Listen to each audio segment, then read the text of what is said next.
Welcome to BSc Main Physics Paper Optics. 2021 June question papers solved. This is the part 2 of the solution. Semester 6 paper 3 15th lecture. And this class is given in order to explain the questions which are out of syllabus. The questions, some of the questions in the question paper are out of syllabus or somewhat difficult for the students to write. In the previous class, I explained some questions, and today also that process will continue. Questions which are seemingly difficult for the students to answer in the examination. അപ്പോൾ നമ്മൾ ഈ കേരള യൂണിവേഴ്സിറ്റിയുടെ കഴിഞ്ഞ ദിവസം നടന്ന പരീക്ഷയുടെ optics പരീക്ഷയുടെ question paper ഒന്ന് വിശകലനം ചെയ്യുകയാണ്.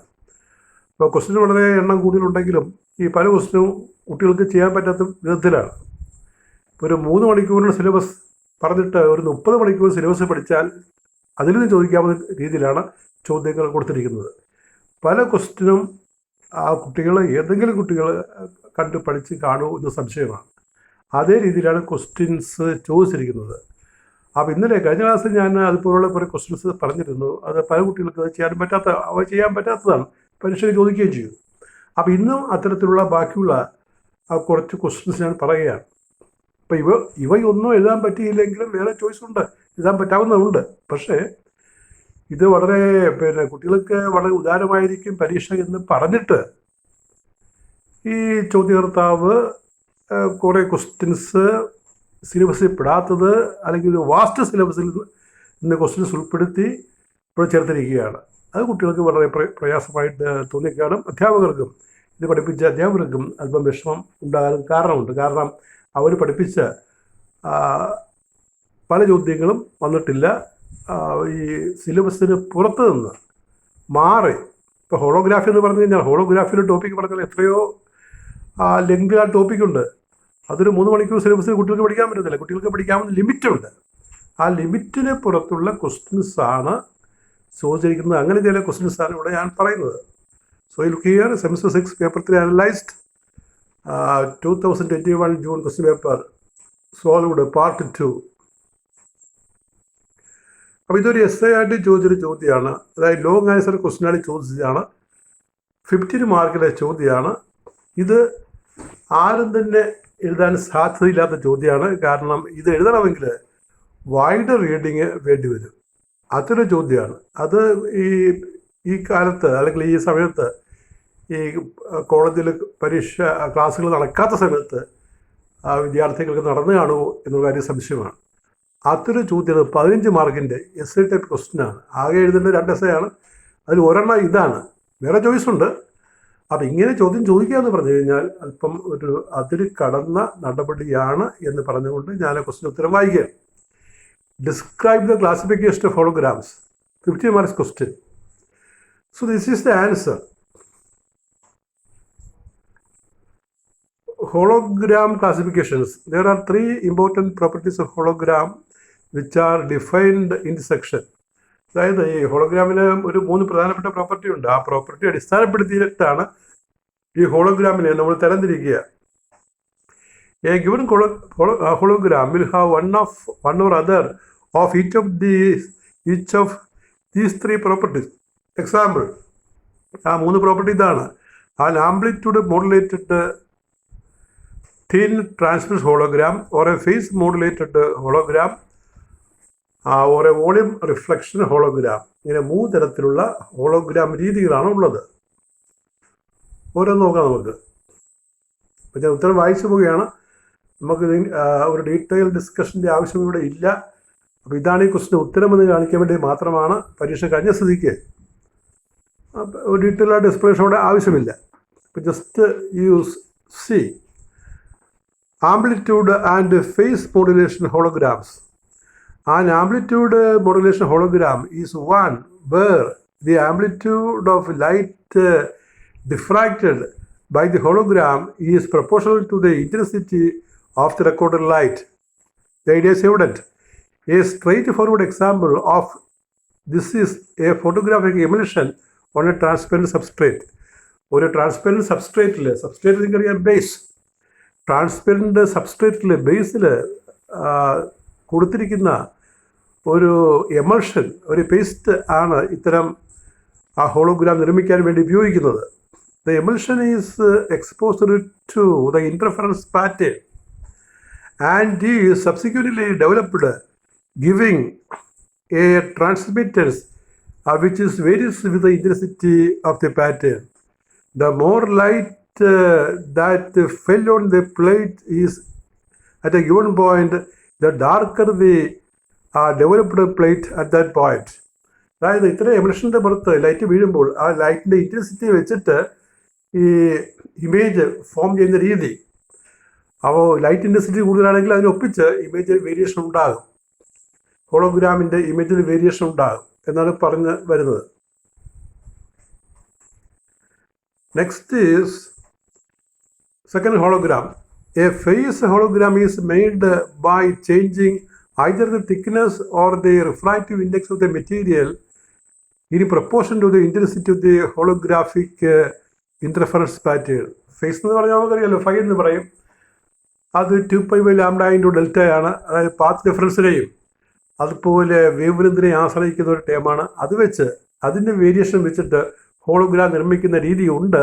അതിനെ നമ്മൾ ഫേസ് ഹോളോഗ്രാം എന്ന് പറയും. പാത്ത് അല്ലെങ്കിൽ ഫേസ് വെച്ചിട്ട് ഈ light intensity, image intensity vary ചെയ്യുന്ന രീതി. A phase hologram is made by changing either the thickness or the refractive index of the material in proportion to the intensity of the holographic interference pattern.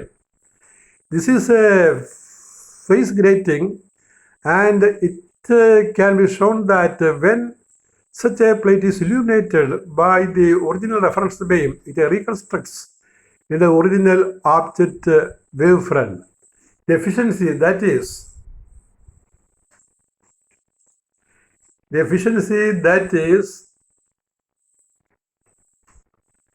a fraction of the illuminated object beam which is converted into the constructed object beam is greater for phase than for amplitude modulated hologram. അപ്പോൾ amplitude modulated ഹോളോഗ്രാമിൽ നിന്നുള്ള difference ആണ് ഇവിടെ face ഹോളോഗ്രാമിൻ്റെ കാര്യത്തിൽ പറഞ്ഞത്. ഇനി അടുത്ത ഓളിയ ഹോളോഗ്രാമാണ്. അതിനെ നമ്മൾ തിക്ക് അല്ലെങ്കിൽ തിൻ ഫിലിം ഹോളോഗ്രാം എന്ന് പറയും. Thin holograms and thick volume holograms. അപ്പോൾ 3 ടൈപ്പ് ഹോളോഗ്രാമാണ് പറഞ്ഞുകൊണ്ടിരിക്കുന്നത്. ഒന്നാമത്തത് നമ്മൾ ആംപ്ലിറ്റ്യൂഡ് മോഡുലേറ്റഡ് ഹോളോഗ്രാം, രണ്ടാമത്തെ phase modulated hologram. Now we see volume holograms. Volume ഹോളോഗ്രാംസിനെ നമ്മൾ തിൻ ഹോളോഗ്രാം, തിക്ക് ഹോളോഗ്രാം എന്ന് പേര് വിളിക്കും.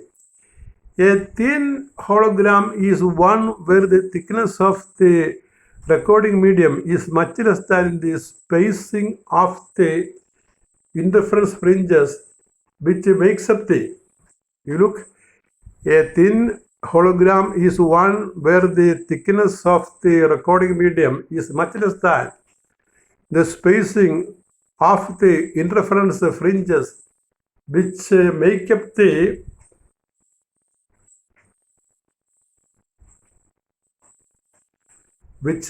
the holographic recording. The thickness of a thin hologram can be down to 60 nanometer.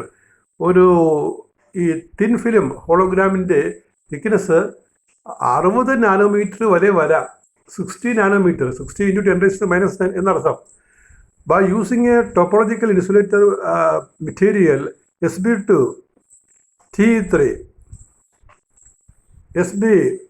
Sb2T3, അതായത് ആൻറ്റിമണി ടെലൂരിയം കോമ്പൗണ്ടാണ്. തിൻ ഫിലിം ഇത്തരം Sb2T3 film ഉപയോഗിച്ചിട്ടാണ്, thin film ഉപയോഗിച്ചിട്ടാണ് ഈ ഇവിടെ പറയുന്ന ഓളിയ ഹോളോഗ്രാം, തിൻ ഫിലിം ഹോളോഗ്രാം നിർമ്മിക്കുന്നത്. അൾട്രാ തിൻ ഹോളോഗ്രാംസ്, വളരെ നേർത്ത ultra thin holograms hold the potential to to be integrated with the everyday consumer electronics like smart phones. ഇപ്പോൾ സ്മാർട്ട് ഫോണിലൊക്കെ ഉപയോഗിക്കുന്ന ഹോളോഗ്രാമുകൾക്ക് വേണ്ടി ഉപയോഗിക്കുന്നത് ഈ അൾട്രാ തിൻ ഹോളോഗ്രാംസ് ആണ് ഈ സ്മാർട്ട് ഫോണിലൊക്കെ ഉപയോഗിക്കുന്ന ഹോളോഗ്രാം ടൈപ്പുകൾ. Next one, a thick or hollow hologram is one where the thickness of the recording medium is greater than the spacing of the interference pattern. Interference patternന്റെ സ്പേസിങ്ങിനേക്കാൾ വലുതാണ് തിക്ക് ഫിലിമിൽ. ഇത് recorded hologram is now A 3-dimensional structure. ഒരു 3-dimensional സ്ട്രക്ചറാണ് ഇങ്ങനെ record ചെയ്യുന്ന hologram. And it can be shown that incident light is diffracted by the grating only at the particular angle known as the Bragg angle. Bragg angle നിങ്ങൾ കേട്ട് കാണും. Bragg equation 2d sin theta is എല്ലാം എന്ന് പറയുന്നത്. അത്തരം equation satisfy ചെയ്യുന്ന hologram. Bragg angle. If the hologram is illuminated with a light source incident at the original reference beam angle but a broad spectrum of wavelengths, reconstruction occurs only at the wavelength of the original laser used. അപ്പോൾ original laser നമ്മൾ ഉപയോഗിച്ചപ്പോൾ എന്ത് wave ലെങ്താണ് ആ wave ലെങ്തിൽ മാത്രമേ ഈ hologram image reconstruct ചെയ്യുകയുള്ളൂ. If the angle of illumination is changed, illumination angle മാറ്റിയാൽ, if the angle of illumination is changed, reconstruction will occur at the different wavelength and the color of the reconstructed scene changes. A Oley hologram effectively acts as a color filter. ഒരു volume hologram ഒരു colour ഫിൽട്ടറായി പ്രവർത്തിക്കും. അതാണ് ആ 3 case നമ്മൾ വായിച്ചത്. അതായത് amplitude modulated hologram, phase modulated hologram, പിന്നെ volume hologram, thick and thin film. അതാണ് 3 ക്ലാസിഫിക്കേഷൻ. അപ്പോൾ ഇതിൻ്റെ ഡീറ്റെയിൽഡ് ആയിട്ടുള്ള കാര്യം ഞാൻ പറഞ്ഞിട്ടുള്ള ജസ്റ്റ് വായിച്ച് മനസ്സിലാക്കുന്ന കാര്യങ്ങളാണ്, വായിച്ചെടുത്താൽ മതി. ഇനി മറ്റൊരു ടൈപ്പ് ഹോളോഗ്രാം, ഈ വോളിയം ഹോളോഗ്രാമിൽ തന്നെ വരുന്ന മറ്റൊരു ടൈപ്പാണ് ട്രാൻസ്മിഷൻ ആൻഡ് റിഫ്ലക്ഷൻ ഹോളോഗ്രാംസ്. ഇത് ശരിക്കും നമ്മൾ സിലബസിൽ പറയുന്നുണ്ട്, നമ്മൾ പഠിച്ചതാണ്. അപ്പം അത് ഈ ഒരു ക്ലാസിഫിക്കേഷൻ വരുമ്പോൾ അത് ഒരു പ്രത്യേക ക്ലാസ്സായിട്ട് ഇവിടെ പെടുത്തുകയാണ്. Transmission and reflection holograms. ഈ transmission hologram is one where the object and reference object beam and reference beam are incident on the recording medium from the same side. ഒരേ സൈഡിൽ നിന്ന് ഈ 2 ബീമുകളും പതിക്കുകയാണെങ്കിൽ, അതായത് ഓബ്ജക്റ്റ് ബീമും റെഫറൻസ് ബീമും ഒരേ സൈഡിൽ നിന്ന് ഹോളോഗ്രാമിൽ പതിക്കുകയാണെങ്കിൽ അത്തരം ഹോളോഗ്രാമിനെ നമ്മൾ ട്രാൻസ്മിഷൻ ഹോളോഗ്രാം എന്ന് പറയും. In practice several more mirrors may be used to direct the beams on the required direction. അപ്പോൾ ഇത്തരം ഹോളോഗ്രാമിൽ കൂടുതൽ മിറേഴ്സ് ഉപയോഗിച്ചാൽ നമുക്ക് റെക്കോർഡ് ചെയ്യാൻ സാധിക്കുകയുള്ളൂ.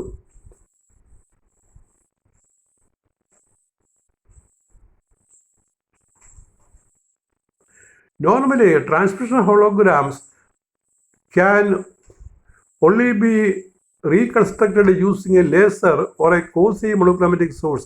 ഒരു ലേസർ സോഴ്സ് കൊണ്ട് മാത്രമേ നമുക്ക് ഈ ട്രാൻസ്മിഷൻ ഹോളോഗ്രാം നിർമ്മിക്കാൻ പറ്റുകയുള്ളൂ. But A particular type of transmission hologram known as rainbow hologram can be viewed with white light. അപ്പോൾ ഇനി ഇപ്പോൾ ലേസർ തന്നെ ഉപയോഗിക്കാതെ വൈറ്റ് ലൈറ്റിൽ കാണാവുന്ന ഹോളോഗ്രാം ഉണ്ട്, റെക്കോർഡ് ചെയ്യുന്ന ഹോളോഗ്രാം ഉണ്ട്. അതിനെ വിളിക്കുന്ന പേരാണ് റെയിൻബോ ഹോളോഗ്രാം. ഇപ്പോൾ റെയിൻബോ ഹോളോഗ്രാം എന്ന് പറയുന്നത് ട്രാൻസ്മിഷൻ ഹോളോഗ്രാമിൻ്റെ ഒരു ക്ലാസ്സാണ്. ഇനി reflection hologram, the object and the reference beams are incident on the plate from opposite sides. Transmission ഹോളോഗ്രാമിൽ ഓബ്ജക്റ്റ് ബീമും റെഫറൻസ് ബീമും ഒരേ സൈഡിൽ നിന്നാണ് പതിക്കുന്നത് എങ്കിൽ ഇവിടെ ഈ 2 ബീമുകളും ഓപ്പോസിറ്റ് സൈഡിൽ നിന്നാണ് പതിക്കുന്നത് ഹോളോഗ്രാമിൽ. The reconstructed object is then viewed from the same side of the plate as that at which the reconstructing beam is incident. അപ്പോൾ റീകൺസ്ട്രക്റ്റിംഗ് ബീം ഇൻസിഡൻ്റ് ആകുന്ന അതേ സൈഡിൽ നിന്ന് തന്നെയാണ് ഇതിൻ്റെ ആ വെർച്വൽ ഇമേജ് നമ്മൾ വാച്ച് ചെയ്യുന്നത്.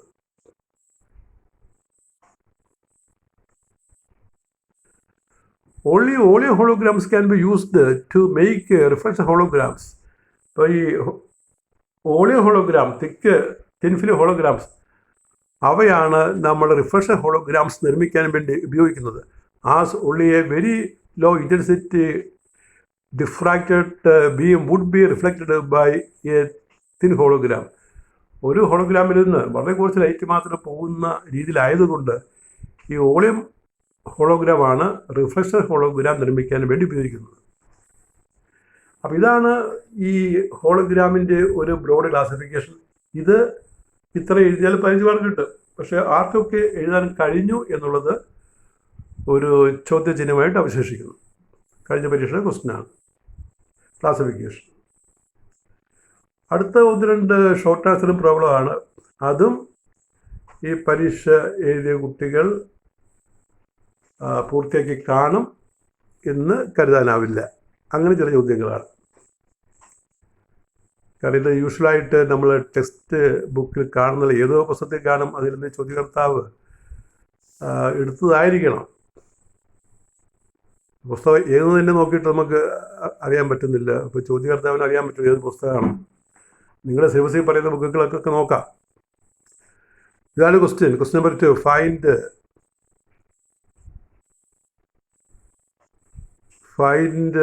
the ratio. Find the ratio of. അപ്പോൾ അതിപ്പോൾ ക്ലിയർ ആകാനുണ്ട്. ഞാൻ വായിച്ച് കേൾപ്പിക്കാം. Find the ratio of Einstein's coefficients for a medium with refractive index equal to 1.5 at 532 nanometer. I shall read the question. Find the ratio of Einstein's coefficients for a medium with refractive index equal to 1.5 at 532 nanometer. Our answer: B12, B21 and A21 are the Einstein's coefficient. നമ്മൾ പഠിച്ചിട്ടുണ്ട്. B12, B21 and A21 are the Einstein's coefficients. We know B12 by B21 is equal to 1. അത് നമ്മൾ പഠിച്ചതാണ്.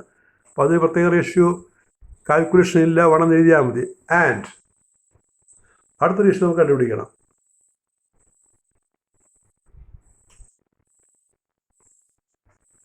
And A21 by B21 is equal to the formula is 8 pi h nu cubed by c cubed. 8 pi h nu cubed by c cubed എന്നാണ് equation.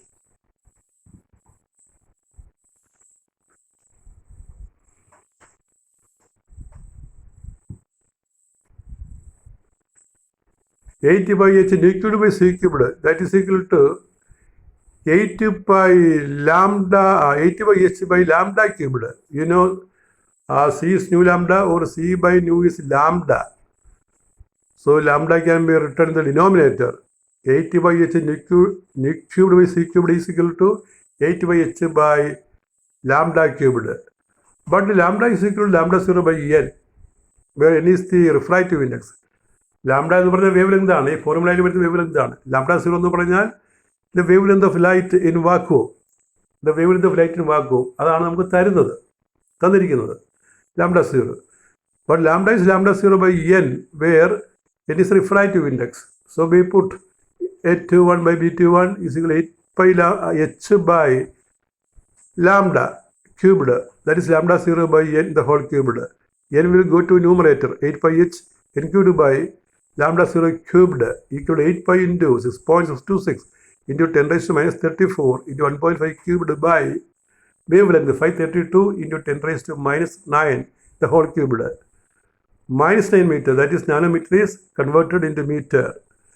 That we get as 3.731 into 10 raised to minus 6. The calculation. Then 10 powers are 10 into 10 raised to minus 34 into 10 raised to plus 27, which is equal to 3.731 into 10 raised to minus 13. The unit is second raised to minus 1. The ratio of this unit is second raised to, no, the unit is not second raised to minus 1. H, joule second, lambda is meter. It has no unit, so unit you are correct. This is the ratio. If it is constant, the unit is okay. This is the ratio, so the unit will become H joule second. It has no unit, and lambda 0 meter. So joule second meter is to minus 3. Joule second meter is to minus 3. That's the unit. Joule second meter is to minus 3.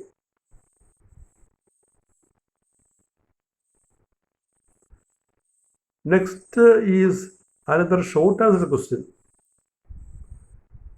which is also difficult for the students. Prove that in Fraunhofer diffraction with n slits, the angular separation between the interference maximum becomes sharper as n increases. A short answer question. Prove that in Fraunhofer diffraction with n slits, that is n slit diffraction, or we say the grating case, diffraction grating case.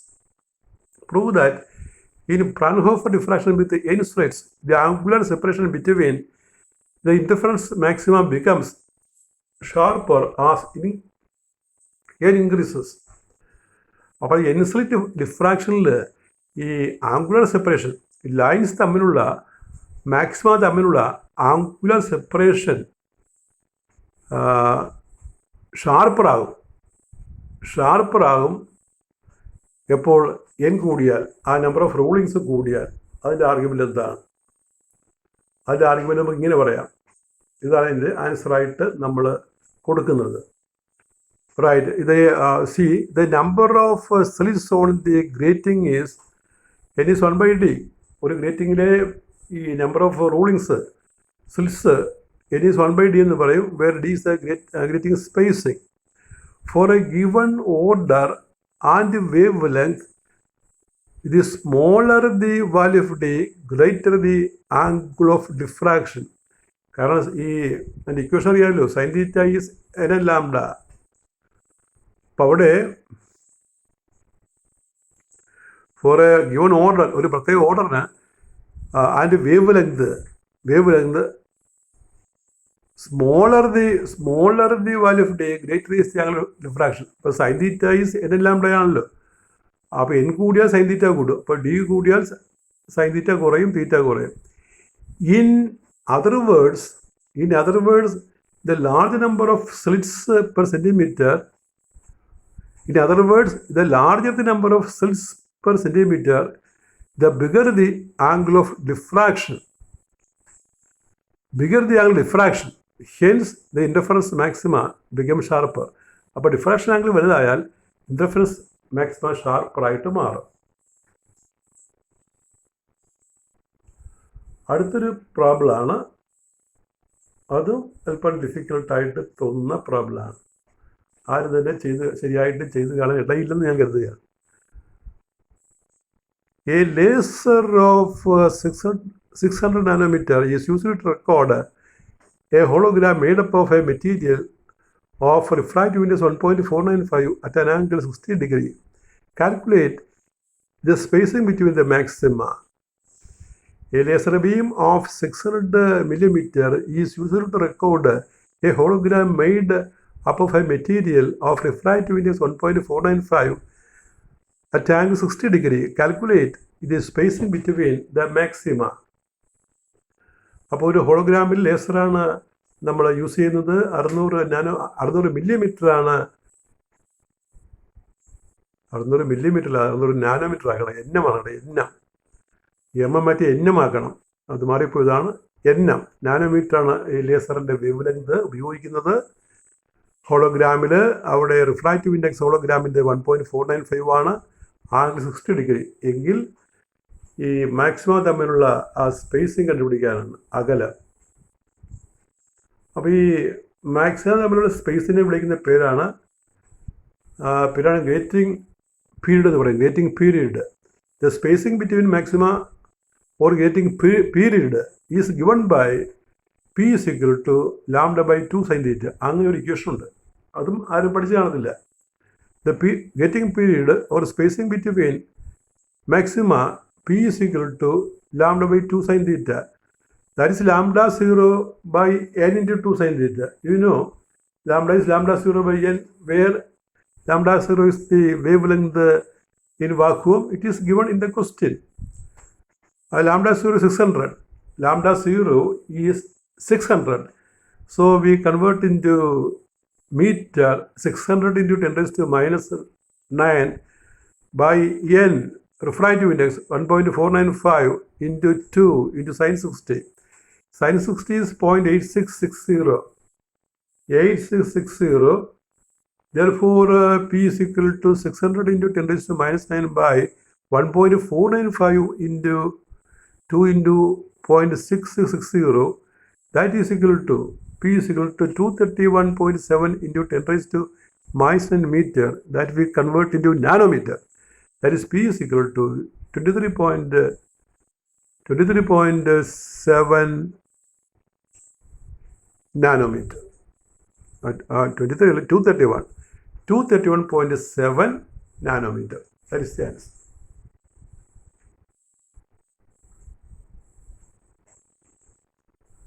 അപ്പോൾ ഇത്രയാണ് questions. അപ്പോൾ ഈ 2 ക്ലാസ്സിൽ പറഞ്ഞിട്ടുള്ള questions അവിടെ ഉത്തരം ഞാൻ പറഞ്ഞിരിക്കുകയാണ്. ഇതൊക്കെ എത്ര പേര് എഴുതിയെന്ന് ചെക്ക് ചെയ്താൽ കൊള്ളാം. എങ്കിൽ തന്നെ ബാക്കിയെല്ലാം പഠിച്ചിട്ടുണ്ട് എങ്കിൽ നന്നായിട്ട് എഴുതാൻ പറ്റും. പക്ഷേ ഈ ക്വസ്റ്റ്യൻ സെറ്റർ ഇങ്ങനെ കൂടുതൽ ക്വസ്റ്റ്യൻ എഴുതിയത് കുട്ടികൾക്ക് പ്രയോജനപ്പെടാത്ത രീതിയിലായി എന്ന് പറയാൻ വേണ്ടിയാണ് ഈ 2 ക്ലാസ് ഞാനിവിടെ അവതരിപ്പിച്ചത്. ഭാവിയിൽ ആരെങ്കിലും പഠിക്കുകയാണെങ്കിൽ ഇത് റെഫർ ചെയ്യാൻ പറ്റും. കാരണം ഇനിയിപ്പോൾ ഈ ക്വസ്റ്റ്യൻ പേപ്പർ വന്നതുകൊണ്ട് ചിലപ്പോൾ റിപ്പീറ്റ് ചെയ്ത് കൂടാകയില്ല. ഇപ്പോൾ ക്ലാസിഫിക്കേഷൻ ഓഫ് ഹോളോഗ്രാംസ് ഒക്കെ വേണം ചോദിക്കുക. പക്ഷെ അതൊക്കെ പഠിപ്പിക്കണമെങ്കിൽ, ക്ലാസ്സിൽ പഠിപ്പിക്കണമെങ്കിൽ ഈ 3 മണിക്കൂർ സിലബസിന് പകരം ഒരു 10, 15, 30 മണിക്കൂർ സിലബസ് വേണ്ടി വരും.